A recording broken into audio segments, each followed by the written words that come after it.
Tai laba diena, mėly skaitytojai. Labai džiaugiuosi, kad prisijungėte šiandien prie mūsų pokalbio. Ir šiandien kalbėsiu su turbūt daugeliu iš jūsų jau puikiai pažįstama autorė, tai amerikiečių rašytoja Karen White, kuri gyvena JAV pietuose, Džordžijos valstijoje. Ir būtent dėl savo sugebėjimo romanuose perteikti tą pietietišką kultūrą, architektūrą ir gamtovaizdį, ši rašytoja sulaukė didelės sėkmės Amerikoje. Jos knygos nuolat sukasi New York Times bestsellerių sąrašuose ir šiuo metu Karen White jau yra parašiusi 28 romanus. Leidykla Tyto Alba yra lietuviškai išleidusi 5 jos knygas, taigi skaitytojai gali atpažinti šią autorę iš tokių romanų kaip Stiklo skambesys, Pakrantės medžiai, Naktis, kai užgęsta šviesos, Prarastos valandos arba ką tik pasirodžiusio romano Svajonių medis. Tai šiandien su rašytoja aš ir kalbėsiuosi apie šias jos knygas, turbūt daugiausia dėmesio kreipsime naujausiam jos romanui Svajonių medis ir aptarsime jos aistrą seniems namams, dėl kurių aprašymų Karen White knygos dažnai vadinamas šių laikų gotikiniais romanais su pietietiškais atspalviais. Tai dabar jau sveikinuosi su rašytoja ir gerą klausimą. So hello, Karen. Hi. Hello. I love listening to the language. I didn't understand a word, so thank you for whatever you just said. I heard my name a few times. Well, first of all, I just wanted to say a big thank you for joining us today. And it's a pleasure to introduce you to the Lithuanian readers. And in my little introduction, I was just telling the readers that most of your books are set in the South. So I thought we could start our discussion right there. And could you just tell us, why did you choose the South as the main setting for most of your novels, and what do you think it brings to your writing? So both my parents are born and raised in Mississippi. My mother is in the Mississippi Delta, which is what is known in the United States as the most southern place on earth. It is the birthplace of jazz. Of the blues, excuse me, not jazz, that's New Orleans, but of the blues. B.B. King, where they have the B.B. King Blues Museum in Indianola, Mississippi, which is where my mother is from. And there's something about the South that's different from anywhere else. The weather is, it's sure it gets hot in other places in the country, but the humidity is, some find it suffocating. I find it invigorating. So people move a little slower. They talk a little slower. They've got that rich vegetation that sort of lends itself to sort of Gothic feelings. And because my parents are from there, I lived all over the world because of my dad's job. He was with Exxon. It was just Exxon then, but it's now ExxonMobil Corporation. So we moved all over, and you'll find that in almost, if not every single one of my books, I'm looking for a place to call home. There's home and however you define it. And the South, to me, even though I never lived there until I got married, that's when I thought of vacation, all I wanted to do was go visit my grandmother in Indianola, Mississippi, because it was that feeling of everybody knew who you were. You would kick off your shoes, you would go barefoot. It was so different from the life that I was living elsewhere. I would go into the drugstore, and the drugstore owner would know, oh, you're Catherine Ann's girl, and give me a free Coca-Cola. Is that sort of feeling that I grew up and associating with home, because we moved every 2 years. And so to me, that was always how I think of as home. And I still have lots and lots of family in Mississippi and other places around the South. So that's what I identify with for home. And that's why I set my books in the South, because to me, my setting is as much a character as the actual characters are. And I think a lot of people have, I've never been to, they'll say, I've never been to Charleston, but I feel like I have because I've read your book. So I think that's nice. Well, I think that your admiration for those places really shows in your writing. And do you visit the places that you write about because one of our readers actually wanted to know specifically, did you visit the Gulf Coast that was destroyed by the hurricane that you talk about in your book, The Beach Trees? Yes. So that's interesting. So my father, he was born in Macomb, Mississippi, but spent most of his youth in Biloxi, Mississippi, which is one of the settings for the book. Yeah. And then I went to university in New Orleans, which is also a setting of the book. And some of my best friends, my lifelong friends, are from there and lost a lot in Hurricane Katrina. As a matter of fact, the house River Song is based on my friend's beach house in Waveland, Mississippi, that took a direct hit. There's nothing left of Waveland, Mississippi. And so I dedicated that book to, you know, those who understood loss, but also understood why you rebuild. But so that was easy for me to write about this because, again, I spent a lot of time there. Again, New Orleans is the most Southern Gothic sort of place that you can think of. And I loved it.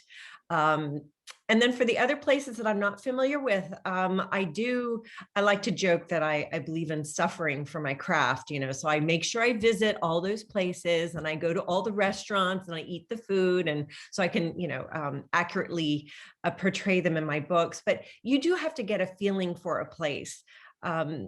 And I have so many books set in the South Carolina Lowcountry, which people find surprising when they learn that I never visited there as a child. I never lived there as an adult, but I will tell you, the first time I visited Charleston, I felt like I was home. It was a very, very odd feeling. And so I wrote several books around the Charleston area, on Folly Beach, I started the Trad Street series, all set in Charleston. And people think I live in Charleston because I write so much about it.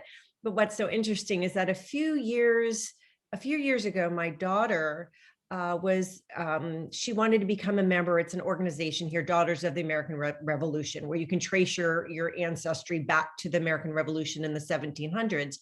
And because it's a great organization. It's a community outreach, historic preservation, all the things that she and I both love. So my father's family has been in this country for over 200 years. She's like, surely we have ancestors somewhere that fought in the revolution. And of course there were, but not only did she find out that we had ancestors in South Carolina and North Carolina, but we actually had ancestors living in Charleston on Meeting Street and Broad Street and had, you know, lived there for years. So I just find that very kind of spooky, but also, you know, there is some research saying that there is a genetic component to memory. And, you know, so I'd like to think that, you know, that was my visceral impression of Charleston and the Lowcountry. I just get this wonderful feeling like I've come home every time I visit. That's so nice. Well, by now you've written almost 30 books. Wow. It's incredible. So I was just wondering, how does it feel like now when you finish a novel? Is it as exciting as it was with your first or your second book? And would you say it is easier now to write a novel when you have so much experience, or is it the opposite? Maybe it's more difficult to come up with new topics. You know what? And it's interesting because my approach to writing has not changed since the very first book. I always, you know, a random idea will jump in my head, and I know that I will have to put that in a book at some point. You know, so that excitement about having that idea that I can create.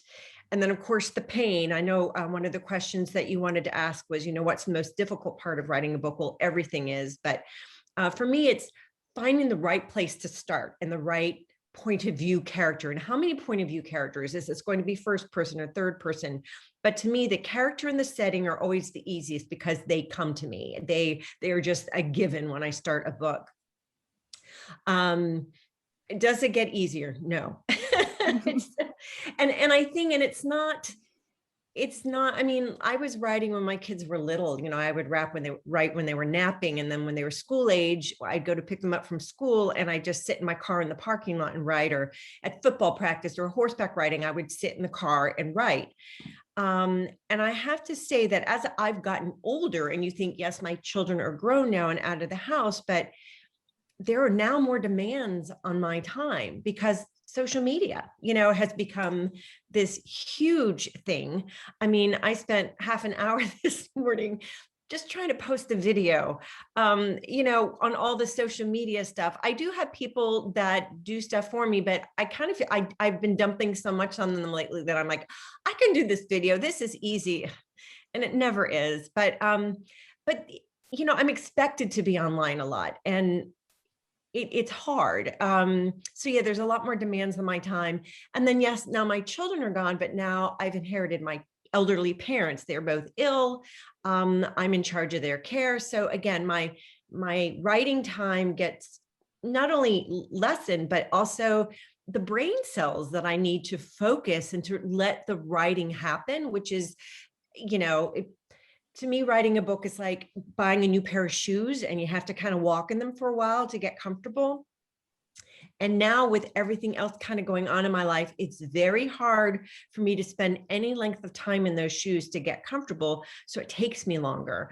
If I can get a page written in a day, I'm like, yes, I'm making it, So, so no, it doesn't get easier. When I finish a book, the relief is just as great. It's never, I'm one of those people, when I finish a book, it's like, oh my gosh, that's the worst thing I have ever written. I cannot even believe, and I've been that way since the beginning. And it's not until, and then I send it to my editor, I can't look at this anymore. And it's not until I hear from her and she's like, this is really good, and then I'm like, okay, so maybe it isn't as horrible as I thought it was. So that never changes. And you would think after 30 books, I would have all the confidence in the world that I know what I'm doing, but no, it's just as hard. It's just as hard. Yeah. Well, when I was listening about your writing habits, I started wondering whether the pandemic changed it at all, because some writers say that this time in a lockdown has been actually really productive for them. They had a time to focus on their work, and the others really struggled and couldn't bring themselves to write. So how was the whole lockdown experience for you? Again, my kids are gone. So I'm, we're lucky we have a beach house. I'm actually in Florida right now. My husband is in Georgia because he's working from home and he's on the phone all the day. And I'm like, I cannot, I'm going to strangle you if I hear you on the phone one more minute while I'm trying to write. So I'm here right now. I mean, I go back and forth like every 2 weeks. But the thing with the pandemic, I'm used to working from home. I'm used to having a structured schedule. I know how to behave when I'm at home. It's not a vacation for me. But unfortunately, the pandemic made the situation with my parents more at a crisis level. So I've had to deal with that, which meant my brain cells are not where they need to be. And I've really had to struggle to separate all of that, but I'm doing it. I wrote 1.5 books. So I'd already started one, and then one is a collaboration. I write a collaboration with 2 other authors. So, but we're all going slowly. One of my author friends her husband has a demanding job working in a small apartment in New York City. And she's got 2 little kids that she's also trying to homeschool and promote a book and write another book. And I'm just like, my hat is off to you, because that is horrendous, Yeah. But we all, I see a light at the end of the tunnel. I'm scheduled to get my first vaccine next Saturday. So I see my parents have been vaccinated. I really see a light at the end of the tunnel. And I hope mentally my parents and I will all come out of this, and I'll be able to be my old writer self. Yeah, well, I really hope so too. So let's talk about your book, Dreams of Falling, which was published in Lithuania a couple of months ago. Yes. Well, for those, that's the book, right? Yeah. Okay, thank this goodness. is the one. So for all of the readers who haven't got a chance to read it yet, I just wanted to quickly say what this book is about. So this book tells a story about a young woman living in New York who one day finds out that her mother has gone missing. So she has to come back to her childhood home in South Carolina, where she will find many, many secrets about her mother and about her grandmother. And also she will have to face many difficult memories that she's associating with this place. So basically it's a story about 3 generations of women living in America. And my first question to you about this book is, what was the main inspiration for it? And what makes it stand out to you from all of the standalone novels that you've written so far? Right. This book is really unique. One of the main characters, of course, she's in a coma the whole time. Yeah. So that's the first time I've done that, but I think we needed that part to sort of tie the other 2 pieces together. But there were 2 main inspirations for this one. The first, as I mentioned, my mother was born in the deep South of Mississippi in 1934, and there were 5 girls in her family. It was the Depression, but her grandparents owned a grocery store, so they were able to weather it. And my grandfather was in World War II. And so it was just one of those times, but, they all came of age pretty much in the 50s after the war.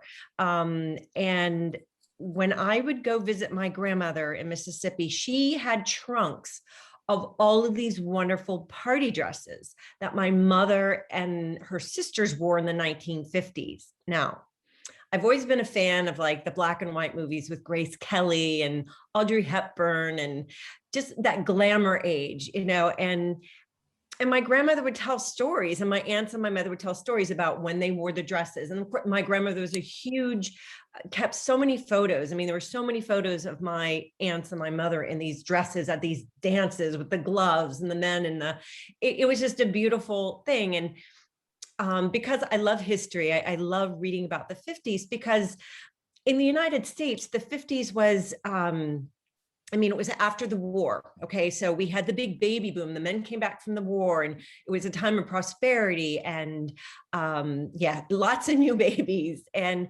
just optimism, because that horrible war was behind us. And, they were building more houses, industry increased. It was just, and plus, the fashions, the clothes, the cars even were just beautiful designs, not very gas efficient, but they were gorgeous. They had the big tail. Everything was just so elegant. Obviously, there were some other parts of the world and parts of the United States, civil rights hadn't really made their stamp yet on history, but it was happening. But the 50s were that sort of unique time of optimism. And one of the stories I remember my mother telling me about growing up during this time was that, how can I say this delicately, but like mothers didn't talk to their daughters about sex. And when, daughters became women and they needed certain sanitary items, my grandmother would write what was needed on a piece of paper, give it to my mother. My mother would go to the drugstore and slide it face down to the pharmacist, and he'd see what was needed and then go put, the sanitary pads or whatever in a paper bag and then slide it over so it was so different from today, Lucy and Desi Arnaz and their big, show, even though they were married, they slept in separate beds with their feet on the floor. So I've always been fascinated, like, how do we go from that in 50, where we are now in 50 years? Because it's so different from now. But anyway, so that, I love that era. I just thought it was so fascinating. And I hadn't written a book about that era yet. So I knew I had to, and it had to be set in the South. And the reason why I picked Georgetown is a gorgeous, small Southern town. I'm in Charleston a lot. And when I'm on book tour, I have to go north of Charleston to like Pawleys Island and Myrtle Beach and Litchfield Beach. And every time I went through, like on the highway over the marsh, I saw a big sign, "Welcome to Historic Georgetown." And then I'd never been there. because you'd have to get off the highway. And I'm always, on the way to something else. But one time I was coming back, and so this is a word in English that can be construed two ways. So I'm sure you've all heard of Austin Powers' The Spy Who Shagged Me, but the original shag in the American South is a dance. It's the state dance of South Carolina, and it was popularized in the 50s or 60s, excuse me, and they would have these big shag contests. But anyway, so the heart of it was in the Low Country of South Carolina. And I'm coming down the highway and I see "Welcome to Historic Georgetown." And right underneath it, it said "Shag Festival." And I'm like, okay, I want to see all these people dancing. So I got off the highway and I fell in love with this little town. And I went to where they were, having the festival. I saw these people dancing and I was in love, And so of course I had to put Georgetown as the main focus of the story. And plus there's these old plantation houses as you go by, and I stopped by another one, and that's the story started coming to me. And that's pretty much the genesis of the story. Yeah. Well, I'm really glad that just to come back to the things that you've mentioned earlier, I really glad that you talked about the stories from your grandmother, because when I was reading the book, the thing that really stood out for me was your attention to that social context, the fact that we can follow the lives of these three young women in 1950s, and from these subtle details, their clothes, their manners, little clues in their dialogues, we can really see what it was like to be a woman at that time of history. And in the South, where I think it was even stricter. Yeah. And also in this book, I would say you really explore the dynamics of a female friendship. So we really see three very different women. We have Cece, who is a pastor's daughter, who often feels very confined and feels as though that as she has to, comply with some of the social norms. And then we have Bitty, who is completely opposite, and she follows this bohemian lifestyle, and she doesn't really care about what society expects from her. And then we have Margaret, who is this eccentric, attractive, sort of a leader of their group. So all these three very different women leading three very different lives, but somehow being able to form a friendship and maintain that friendship, being there for each other. So I was wondering, what was the most interesting or the most important aspect of a female friendship that you wanted to get into with this book? Right. I'm very, very blessed to have long-term friends. My sister-in-law, for instance, she's only my sister. She was my best friend when we met when we were 16, and then I married her brother. So she's stuck with me. But I have other friends from college, and then writing friends that, we've been through so much together, and that's what I think. Like these three women, I don't want to give the plot away, but when something serious happens, they bond. They try to help that, the one friend of theirs. They don't judge her. They don't ostracize her. They do what they can to help her. And I think that's what friendships are. And even when, there's that horrible betrayal, it still hurts me. It hurt me to write it. There's a horrible betrayal, but the person betrayed still understands why it had to happen. And she doesn't blame. A lot of people would completely blame the other friend, and, but that's not what true friendship is. True friendship, the love of friends is all about support and forgiveness. And, no matter what happens, we're not fair weather. That's what fair weather friends are. And so I know with my lifelong friends, I know there are things that, whatever happens, I know that we would get through it together. And that's certainly, and also I love too, how they sacrificed for each other. And I think that's such a mark of friendship, and one of them sacrifices everything. So yeah, I love that. I love that concept of friendship, where it's an easy friendship at first because they know each other from school. They have different backgrounds, but they're bonded because of the same, background and hometown. And then they get older, something happens, and then they're bonded because they're trying to protect one of them. And then towards the end, they're bonded because of the things that they did to protect each other. Yeah. Okay, and in your novels, you often talk about old mysterious houses.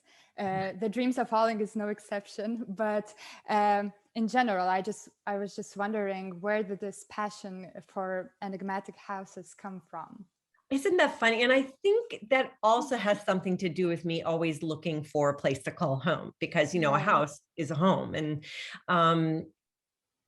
it's funny again, and this could be, ancestral memory. I don't know, but my mother says that even when I was a little girl, I just wanted, even it didn't have to be a big house. It just had to have beautiful architecture or just a great porch or something about it. And I would have her just, stop. And so I could look at it, we'd be on the way to the dentist. I'm like, wait, hang on, just, let me look at this house.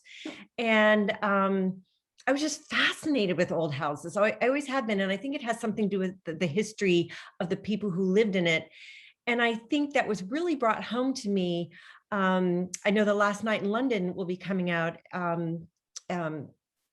later this year. I don't remember what month, but it'll be out later this year. And because the reason why, there are many reasons why I wrote that book, but it is mostly set in London. And because I lived in London for 7 years, that was the longest I lived anywhere before I moved to Georgia.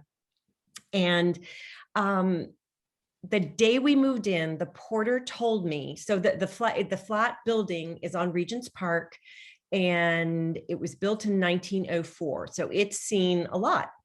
And when I moved in, the porter said, the reason why not all of the windows are that beautiful leaded glass that were originally put in the building, but plain glass, is because during the Blitz, they had been shattered. And I remember thinking, oh my gosh. So if you've ever seen pictures of the Blitz, the Germans bombed London for almost every single night for 9 months straight, and I've seen a map that just shows all the little red dots where all the bombs fell. And I was just like, how did you get up in the morning? How did you go to, and then, it occurred to me, so in my flat, in my bedroom, people living through that were in that bedroom and in that flat, and they survived that. And I was just, it was a piece of history I could hold in my hand. And I mean, and then my love for old houses just went, over the top. And at the time, when I went to college, I was a business major. I didn't think about doing historic preservation or anything, or architecture. I don't know why, but I love my daughter, who is 28. She has her master's degree in historic preservation and actually works in the field now. So obviously the apple did not fall far from the tree. So, and one day we will buy an old house. My husband's like totally against it, but we'll see. And it'll be in Charleston. Just wait. Of course. Okay, while we are on the topic of old houses, I think we can mention your book series, Thread Street series, because Right. Our readers may not know this, but Karen White is actually very famous for her book series. And the first book of the series is now being translated by our publishing house, Tito Alba. So could you just please tell our readers what the series is about, and especially why did you decide to include mysticism and ghosts in your novels? Because as I understand, it's quite different from your standalone novels, right? Right. Very, very much. So, the way it all started, I was taking a shower. I was happily writing my Southern fiction books. I was growing my audience. It was all well and good.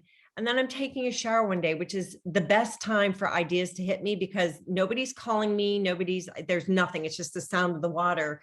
And the character of Melanie Middleton jumped into my head. And I knew she was obsessive compulsive. I knew she had estranged relations with her parents. And I knew that she could see dead people. And I was like, where is this coming from? But you know what? And again, maybe it's part of the South, but my dad loved telling ghost stories. I mean, before we'd go to bed, I don't think I slept in my bed like for my whole childhood. He just thought that was a good bedtime story, So and plus, my great grandmother would talk about, how she'd be out, hanging clothes out on the outdoor clothesline, and she'd see her deceased husband. So I kind of grew up thinking that ghosts were like normal and everybody could see him. Can I see him? No. And thank goodness, because I'm a scaredy cat. My son does, which is he doesn't like it, but I've been with him when things have happened and they're frightening. I mean, I don't want to be him, but I was just fascinated by this story idea. And so I just, and by the way, it was going to be set in New Orleans. But this was 2005. And when I started kind of just experimenting, writing a few chapters, Katrina happened, Hurricane Katrina. And it was such a devastating thing to the city. I knew that this series didn't have a place in a hurricane damaged world of the Gulf Coast. And I knew I would eventually write my ode to the Gulf Coast, which I did in The Beech Trees. But I knew this series because it's a lot more humorous as well than my other books. My other books always have some element of humor, but this is a little more. I mean, there's still, the Karen White themes of family dysfunction and mystery and history and all that, but there's definitely, it's a lighter tone. So I had to find another city that was Southern, historic, full of history and full of ghosts. And that went to Charleston. And it was the right choice. I'm glad the tragedies happened in Charleston. So there are 7 books. The 7th book comes out in America in November. Sorry, what year are we? We're all losing our minds. Yes, but I'm so excited that you'll be able to read at least the first book in your country. I'm very excited because I think it's the sort of series that is popular with men, women, regardless of where you live, because the characters are fun. So in the first book, The House on Trad Street, Melanie hates old houses. She's a realtor and she specializes in selling old houses, but she hates them because old houses always come with an unhappy spirit who needs her help in solving a problem, and she doesn't want to have anything to do with it. So of course she sings ABBA and does this and sings ABBA to make them stop, which sometimes works.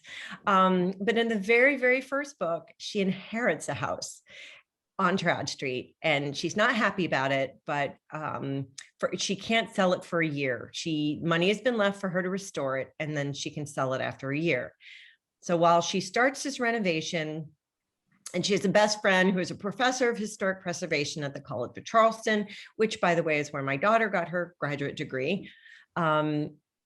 She meets Jack Trenum, who is a very good-looking true crime mystery writer, and he is researching the disappearance of a woman who lived in the house that Melanie has inherited back during Prohibition, so the late 1920s.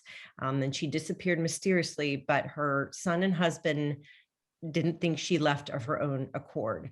So that is the first mystery. And of course, the relationship between Melanie and Jack, and Melanie and her parents. And then as the series goes along, more characters kind of join the fray and make it more fun and exciting. And but yes, after the 7th book, we have to let these people live their happily ever afters, but people didn't want the series to end. So you will be happy to know that when this is done, the book I'm working on right now is the first book in a spin-off series starring one of the characters, Nola, well, who you won't meet in the first book, so I don't want to give anything away, but it's going to be set in New Orleans, so I'm very excited about that. Yeah. Well, I really hope our readers will enjoy this series when it Me comes too. out in Me too. Lithuania. Yeah. And also, I just wanted to quickly talk about the book that you've already mentioned, The Last Night in London, which is now being translated into Lithuanian. Yes. So it is set, as you've mentioned, in London. And why do you call it your most personal book yet? Is it because your experience in London yet that you talked about previously? Yes. And it is set in the building I lived in, which on Harley House, in both during the Blitz and modern day. So I love that, you know, just revisiting my home where I'd lived for 7 years was pretty exciting. But also there are 3 characters. You don't have to have read the previous books. It's just people who have read the previous books, where I've taken characters, have been asking me, you know, what happens next to this character. So I had 2 books set, Falling Home and After the Rain. They came out years ago, but there is a secondary character in both those books, where I'm still getting emails from readers, whatever happened to Maddie? Because Maddie was 18 years old in the last book. And I'm like, well, I don't know, but I would love to know, because she was one of my favorite secondary characters.